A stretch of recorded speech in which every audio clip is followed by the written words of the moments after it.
Hello, I'm Dane, and like you, I am a highly sensitive person. I'm also a coach who's chosen to focus on helping highly sensitive people like yourself live an exceptional life and find a deep sense of well-being. Throughout history, 1% of the population has shaped 80% of the world that we all live in. 80% of the world around us today has been shaped by less than 1% of the population throughout history.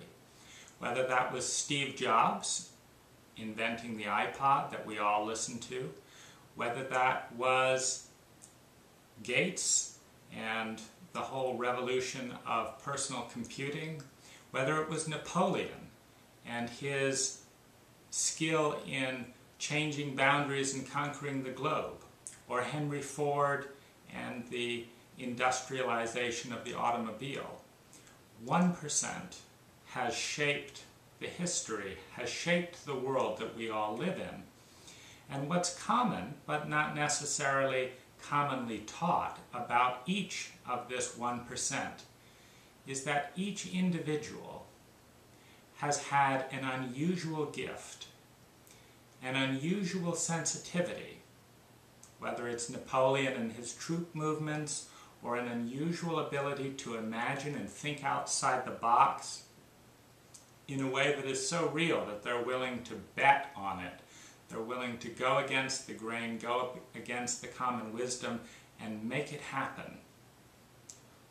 1% that we all learn about in the textbooks are highly sensitive people who have been successful at developing their unique gifts.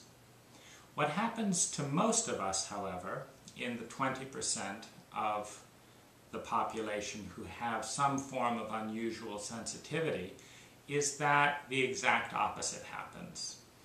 We begin to become unusually imaginative, to take a strong interest in a certain leaning, and the pressures around us come at us to be more normal, to not buck the grain, to not talk about how we think and feel to the degree that we're thinking and feeling it, to, in effect, shut down that sensitivity.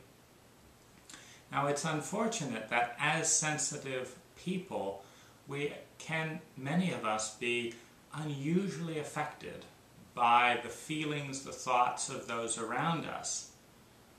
And so a majority of the sensitive people that I meet have actually, through a process of repeated external messages to tone it down or threat as a result of expressing that sensitivity, have actually shifted to a place where most of their energy, most of our energy, gets directed to shutting down our sensitivity, hiding our sensitivity, and trying to be more like everyone else.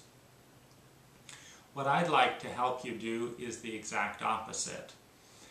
Inherent in every sensitivity is a gift. Every sensitivity is neutral.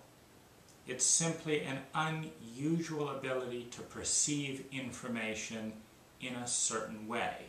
It can be sensitivity of thought, it can be sensitivity to images, it can be sensitivity to the environment. Beethoven and Mozart were obviously unusually sensitive to sounds, but also to their imagination in ways that allowed them to create great symphonies. I'd like to tell you a little bit about my sensitivity and how I've utilized them in my own life. As a child, I was considered a problem. I had an unusually active imagination. I was considered hyper, challenges and tensions with some of the teachers, and eventually I decided, thankfully, to leave the school system and develop my own sensitivity. My sensitivities include a very rich, vivid imagination, a strong sense of beauty, an artistic sense of how shapes flowed together. I'm also unusually able to break things apart and then put them back together again, both literally, physically. As a kid, I was always pulling everything apart and examining it, but also as an adult in my work as a landscape designer and installer, pulling apart existing pictures, putting them back together again. The way that I think and intuit is very visual, is very graphic for me, such that if I have a thought, it often represents itself in my mind as a geometric shape in a way that is incredibly useful, because if thoughts were jigsaw pieces, you would see which ones fit together and which don't. But most people don't have access to that way of thinking. I'm also unusually empathic. I pick up people's feelings, and with my imagination I'm often able to accurately intuit what's going on with them about those feelings. All of this has been very useful for me, not only as a coach as I'm working with you now, but in the landscape business that I formed at 17 to design and install beautiful gardens.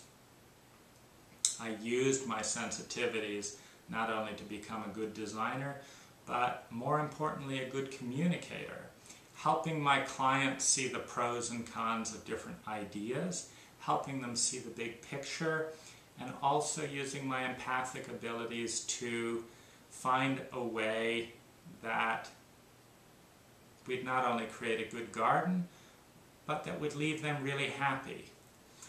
Several of my couples were surprised when I encouraged spending less money on the garden, because I could feel that spending money was creating a tension in the marriage. Those clients, of course, were incredibly grateful to me and highly recommended me to their friends, because truly I put the important things first. A marriage is more important than a garden.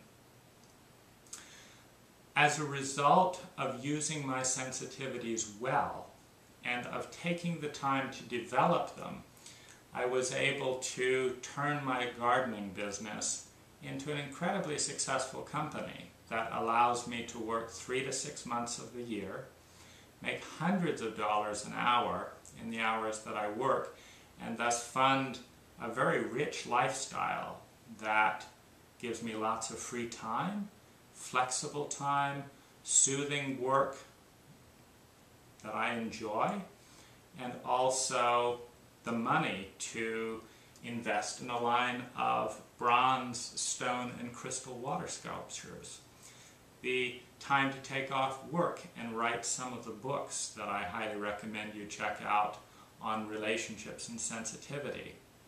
I've invested over $250,000 in one-on-one coaching, one-on-one healing work, therapy, seminars, business training, all of which that I've put together using my sensitivity in a way that gives me the skills to live the life I want to live. I want to invite you to check out this site. I also want to really encourage you to take advantage of a half-hour invitation for a free initial consult so we can talk a little bit and see if we're a good fit. The style of coaching that I do is not like any other coaching that I've seen out there, because I've adapted it to be the ideal coach that I would have liked as a sensitive person, combining all the different information, all the tools that I've learned, in the same way that when I started my landscape company, I didn't do what was commonly done out there. I totally reinvented the communication process, the design process, and the installation process to create a minimum of effort, a maximum amount of impact for the landscape, and a great client relationship. Thank you so much for watching, and I look forward to meeting you.